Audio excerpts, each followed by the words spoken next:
Tiga, dua. Assalamualaikum, halo Tribunars, apa kabar semuanya? Balik lagi di wawancara eksklusif bersama dengan Tribun Lampung. Nah Tribunars, di wawancara eksklusif kita kali ini, saya sudah bersama dengan Kepala Cabang Auto 2000 Wai Halim, Bapak Helmiansyah. Halo Pak. Ya, halo. Selamat sore. Iya. Apa kabar Pak? Sehat, alhamdulillah. Iya. Sibuk Pak hari ini? Enggak juga lah. Oh ya Pak, dengar-dengar Bapak ini selain Kepala Cabang Auto 2000 Wai Halim, juga pimpinan Astra Lampung. Asa Grup Lampung, ya. Iya, berarti banyak ya kesibukan. Bukan pimpinan lah ya, koordinator wilayah. Oh, koordinator Ya. wilayah. Saya kira pimpinannya Pak. Iya. Nah Pak, kita hari ini Pak mau ngobrol nih soal yang lagi banyak dibicarakan masyarakat saat ini, PPNBM. PPNBM ya, lagi hot ya. Lagi hot banget Pak. Iya. Jadi ini pemerintah ini akan menerapkan PPNBM bagi penjualan mobil baru Pak. Karena sekarang ini kan penjualan mobil kan sedang lesu-lesunya karena pandemi COVID-19 yang nggak tahu kabarnya Pak. Benar. Ya, nah Pak, jadi PPNBM ini sebenarnya apa sih Pak? Mungkin ada masyarakat yang belum tahu Pak. Oke. Pertama-tama saya ucapkan terima kasih nih kesempatannya kita bisa silaturahmi dan juga bisa berbagi informasi tentunya di sesi ini. Pertama-tama saya perkenalkan diri, nama saya Helmiansyah, saya Kepala Cabang Auto 2000 Wai Halim, dealer Toyota di Bandar Lampung, sekaligus juga ya mungkin juga mewakili teman-teman dari tim Astra. Jadi bicara PPNBM itu bukan sesuatu yang asing ya di industri otomotif ya, karena memang secara garis besarnya mobil itu masih dalam kategorikan sebagai barang mewah, sehingga kena yang namanya pajak pertambahan nilai. Nah, sebenarnya kalau orang beli mobil, komponen yang dikenakan pajak ataupun pajak yang dibayarkan oleh customer itu nggak cuma PPNBM, ada yang namanya PPN. Pajak pertambahan nilai itu sebesar 10%. Kemudian ada juga biaya balik nama kendaraan baru.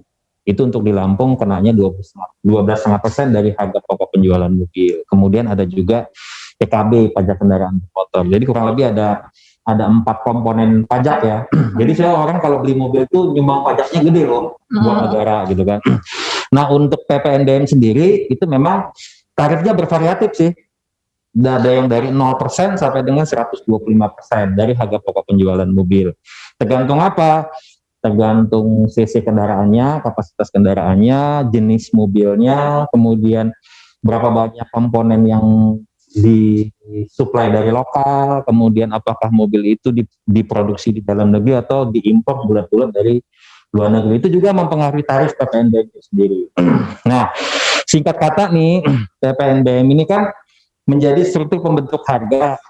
Nah, pemerintah itu menganggap industri otomotif itu harus dibantu dengan cara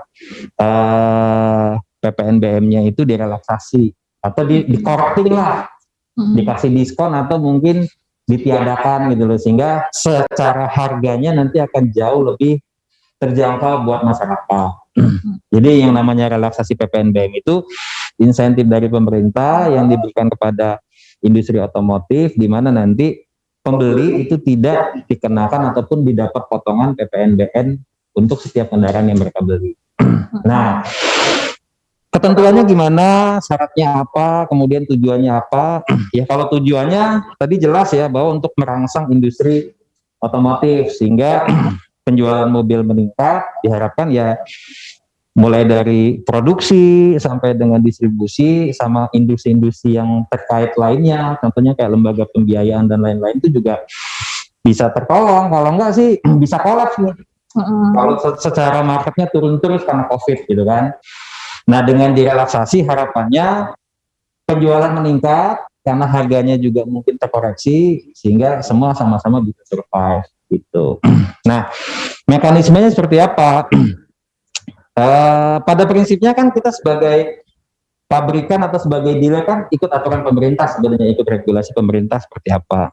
Cuma sekilas sih kalau kita baca, pertama dari sisi jenis kendaraan apa nih yang bakal dapat, karena nggak semua mobil, nggak semua jenis mobil itu dapat relaksasi ataupun dapat potongan PPNBM, nggak semua mobil. Jadi ada kriteria tertentu yang sudah ditentukan oleh pemerintah yang kita juga lagi sama-sama nunggu sih ketentuan tertulisnya resminya seperti apa. Cuma di sini kita ngobrol nih sebagai ya preview lah ya, preview. Jadi bukannya mendahului tapi sebagai gambaran aja buat kita. Mudah-mudahan kita dapat pemahaman sehingga pada saat aturan itu diterapkan semua bisa mengakomodir.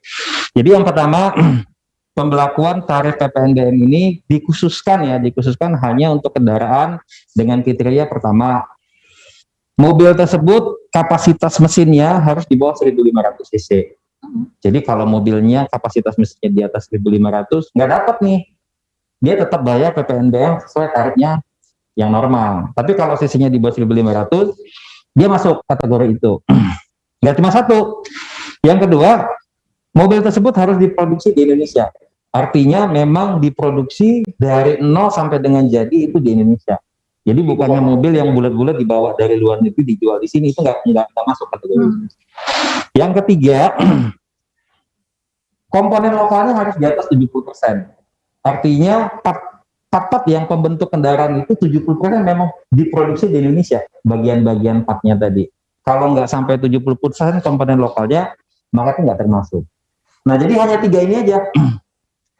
Nah, 3 ini tarifnya kurang lebih 0 sampai dengan 10%. Jenis kendaraan yang saya sebutkan 3 kriteria tadi itu tarifnya antara 0 sampai dengan 10%.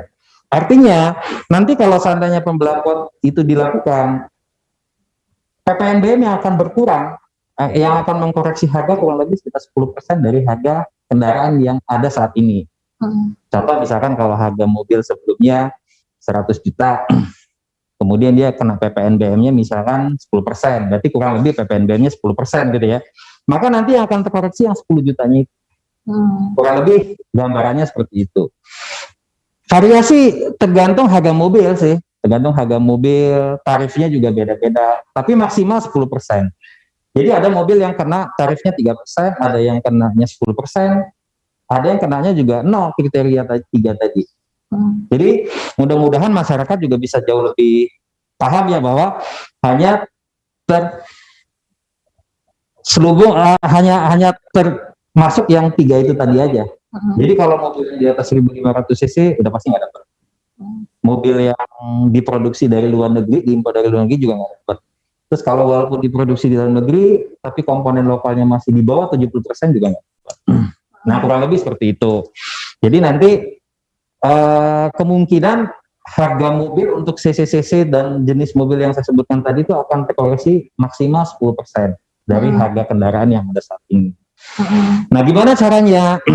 Jadi pemerintah sudah belum menetapkan ya, sudah menyampaikan secara resmi bahwa akan diberlakukan per 1 Maret. Jadi nanti mekanismenya itu ada 3 periode relaksasi. Jadi yang namanya penghapusan pajak PPNBM jadi 0% ini bukan selamanya nih, bukan permanen. Jadi hanya periode tertentu. Periode pertama itu 0 sampai Maret sampai dengan Mei itu tarif yang didiskon itu 0%, 100%. Artinya customer nanti benar-benar bebas. Jadi nggak kena PPNBM sama sekali.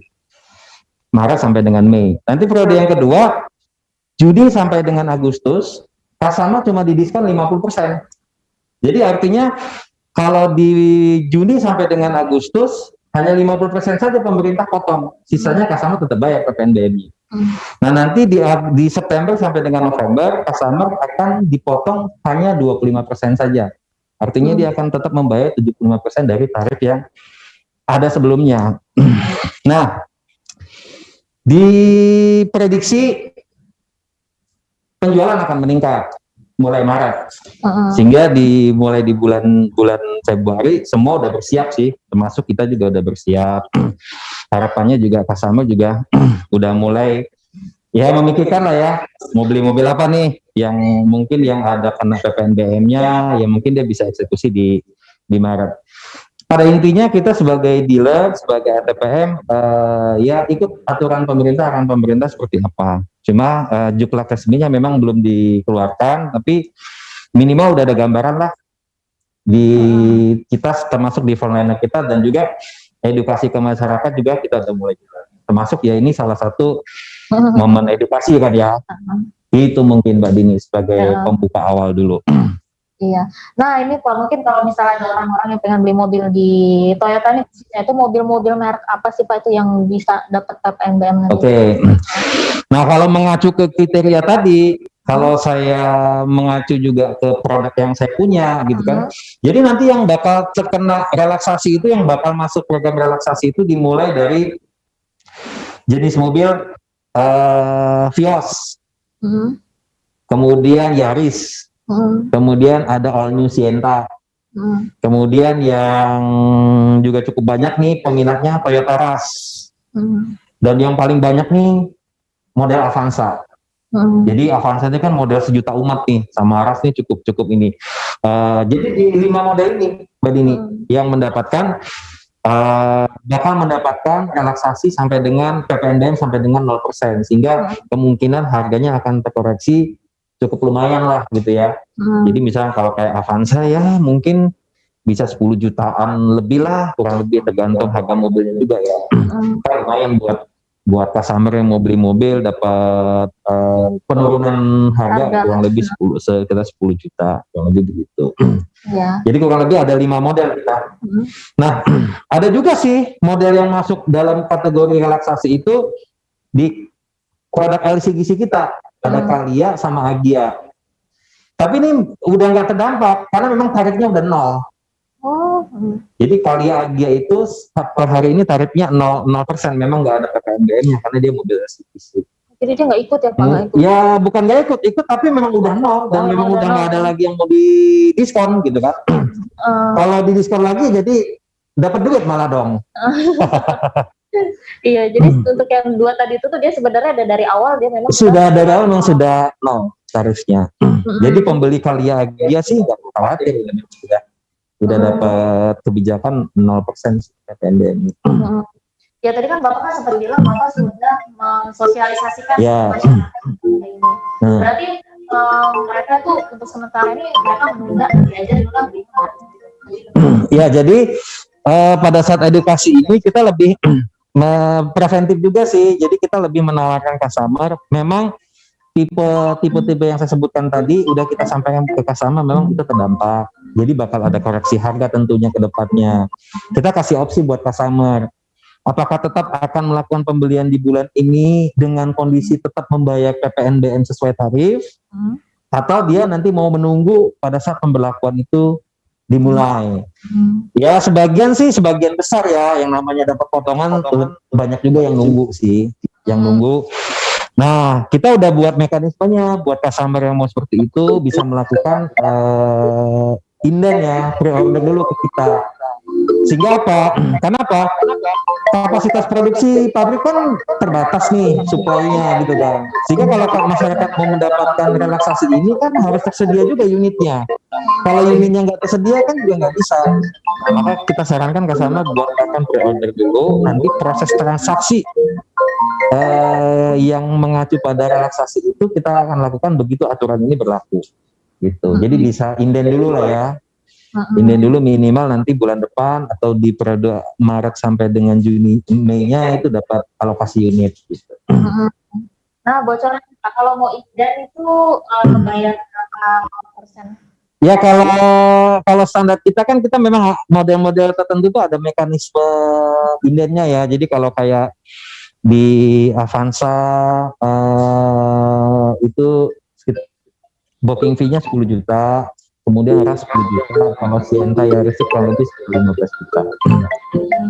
Jadi nanti prosesnya akan kita lakukan pada saat aturan itu berlaku, mengacu pada harga dan ketentuan yang sudah berlaku nanti di bulan Maret tentunya.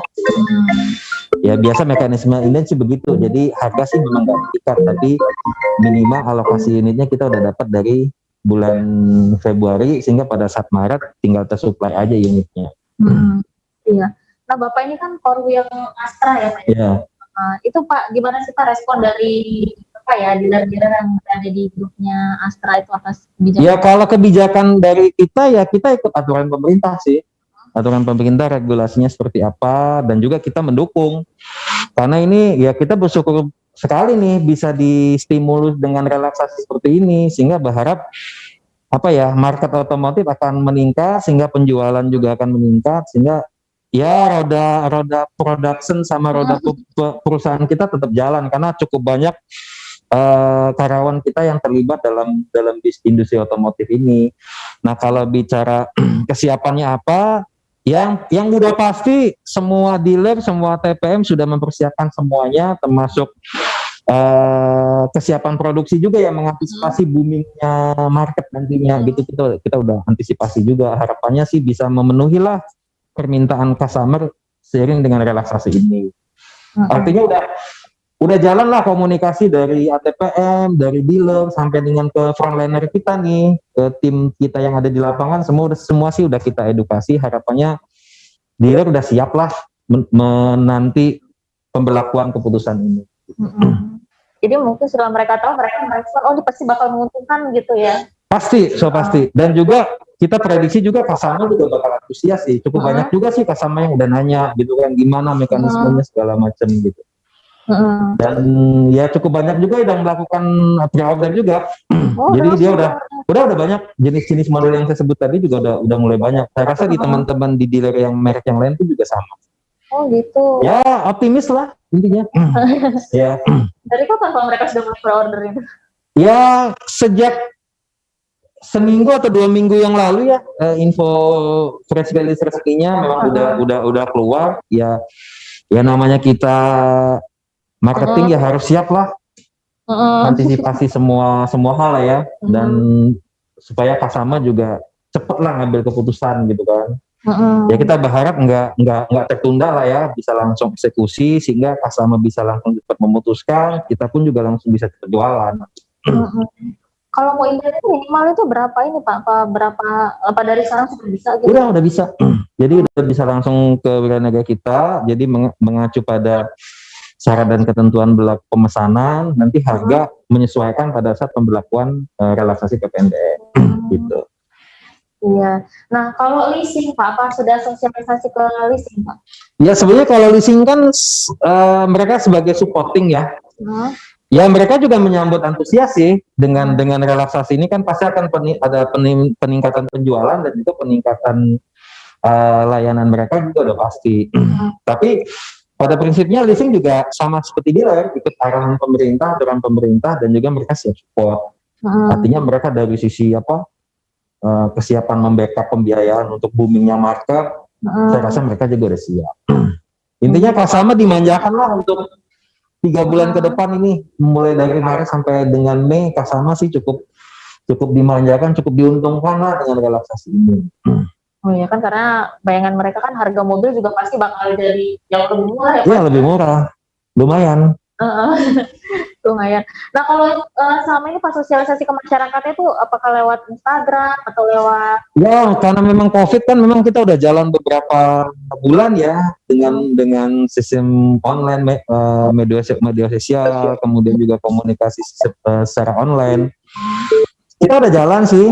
Jadi informasi ke customer, kemudian penjelasan sekilas tentang PPNBM itu apa, ya teman-teman di lapangan juga udah bergerak lah. Dan juga customer juga saya rasa juga banyak juga kok baca referensi dari ya surat kabar, kemudian dari di YouTuber juga saya lihat juga banyak yang ngasih edukasi ya tentang PPNBM juga banyak saya lihat. Oh berarti mereka tuh dari Instagram iya, dari YouTube iya, langsung juga langsung juga iya, kemudian dari komunikasi daring ya, itu juga udah jalan. Iya. Nah, apa sih Pak mobil yang paling dicari masyarakat itu pas begitu mereka tahu mau PPNBM ini? Ya kalau PPNBM sih awalnya kan begitu dengan PPNBM kan mereka menganggap semua mobil itu bebas semua tuh kan. Tapi kan ternyata kan regulasi pemerintah kan nggak seperti itu. Jadi yang memang paling banyak diburu ya model-model yang cc 1.500 ke bawah ya kayak di saya ada Avanza, ada Ras, ada Yaris, kemudian ada juga Sienta, itu yang banyak diburu ya. Avanza sama Ras kan memang yang paling banyak diburu ya. Avanza sama Ras kan memang sebelum relaksasi juga itu jadi upsales ya, upsales di mata masyarakat ya, dengan adanya relaksasi lu lebih booming lagi. Kalau Bapak nih, Bapak optimisnya ya, saya nggak bicara perkiraan, optimisnya Pak, itu bakal naik berapa persen Pak di tahun 2021 dari adanya PPKM ini Pak? Ya kalau bicara prediksi 2021 nih sebelum ada relaksasi ini ya, di kita juga memang udah optimis sih. Secara target prediksi market juga kita prediksi dibanding dengan tahun lalu itu naik kurang lebih 3 sampai dengan 11%. Secara prediksi marketnya. Nah, 2021. Ya 2021 itu belum efek relaksasi. Harusnya sih dengan efek relaksasi growth-nya harusnya bisa melampaui itu sih sebenarnya. Jadi dengan relaksasi ini prediksi kita yang naik 3 sampai 11% market dibanding 2020 itu mungkin bisa terlampaui, bahkan bisa lebih. Apalagi nanti periode Maret, April, Mei itu kan periode mau lebaran tuh, biasanya juga ya booming lah kita mau lebaran. Jadi lengkap lah ya, momen mau lebaran, relaksasinya ada, klop lah itu. Klop ya. Iya, gayung bersambut lah. Iya. Kita optimis lah intinya. Optimis ya. Bapak berapa nih Pak optimisnya Pak? Sampai berapa persen? Kalau Bapak paling banyaknya bisa? Ya mungkin kalau kita sih prediksi bisa di atas 11% ya. Ya minimal 10 sampai 15% loh. Karena kan dari relaksasi ini sendiri kan pemerintah kan menargetkan peningkatan pendapatan dari ini kan ya hampir lebih dari 20% dia berharap dari sebelumnya ya.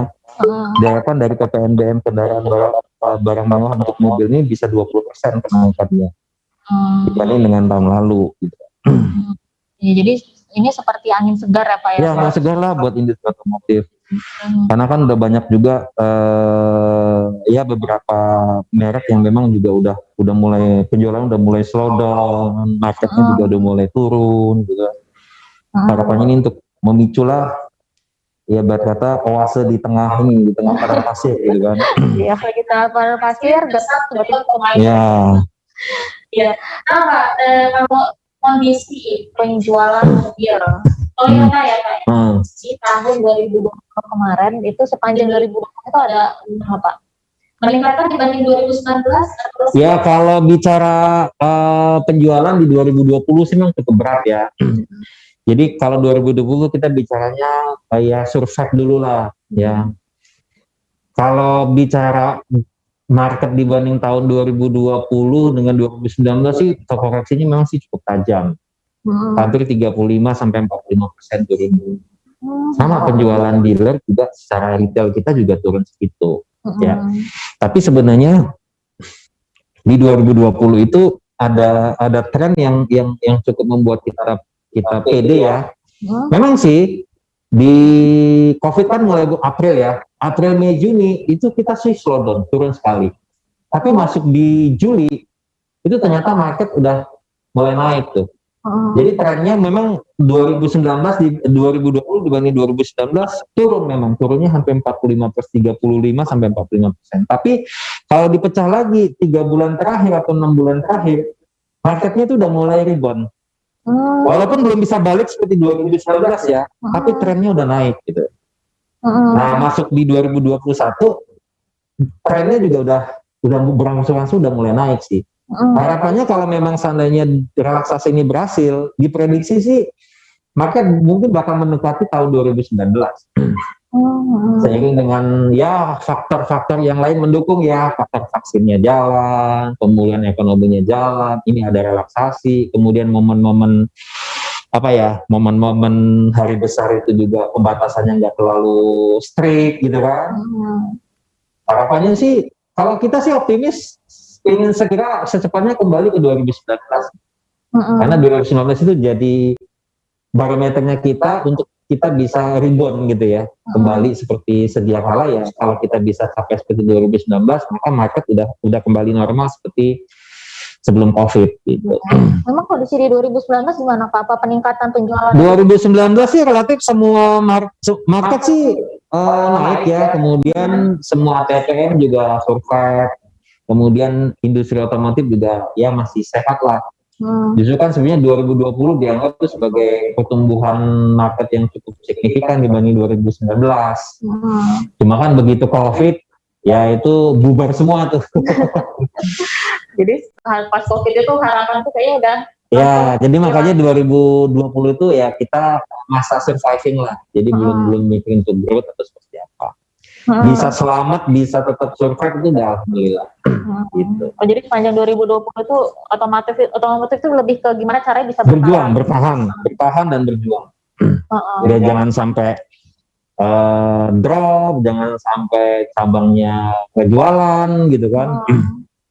Iya, memang di awal COVID itu benar-benar itu penjualan berat sekali, anjlok banget ya. Anjlok sekali. Apalagi ditambah teman-teman leasing punya kerjaan yang cukup berat, restrukturisasi waktu itu kan. Oh iya benar. Jadi di satu sisi mereka mesti bantuin kita untuk biaya mobil baru, di satu sisi mereka pontang-panting ngurusin customer yang meminta keringanan pembayaran gitu kan. Jadi ya 3 bulan pertama itu cukup berat sekali lah. Iya. Nah, kalau saya boleh kan kita sedikit ya, harga mobil di 2021 ini ada perubahan nggak Pak? Kalau harga mobil di 2021 dibanding dengan 2020 ada kenaikan. Tapi kenaikan itu memang kenaikan reguler ya. Karena memang setiap awal tahun tuh harga mobil pasti ada koreksi naik. Kenapa? Karena memang kebijakan pajak pun juga naik gitu. Tapi naiknya hanya sekedar reguler, hanya adjustment biaya-biaya yang timbul dan juga pajak yang berlaku. Tapi kalau untuk kenaikan karena faktor-faktor produksi segala macam sih nggak terlalu signifikan. Termasuk karena COVID juga nggak ya? Nggak terlalu ngaruh sih. Berapa persen Pak kenaikan? Karena kalau kondisi marketnya turun, kita naikin harga cukup gede, yang ada customer malah nggak jadi beli. Malah nggak mau beli ya Pak ya? Iya. Kita berusaha jangan sampai customer diberatkan lah dengan naiknya harga. Kalau boleh tahu Pak, berapa persen naiknya? Naiknya nggak sampai 2% ya. Nggak sampai dikit banget. Dan nggak semua tipe kita koreksi harga. Kalau setiap tahun kan tuh rata-rata harga mobil ya setiap itu kan naik kurang lebih sekitar 2-3% dari harga kendaraan.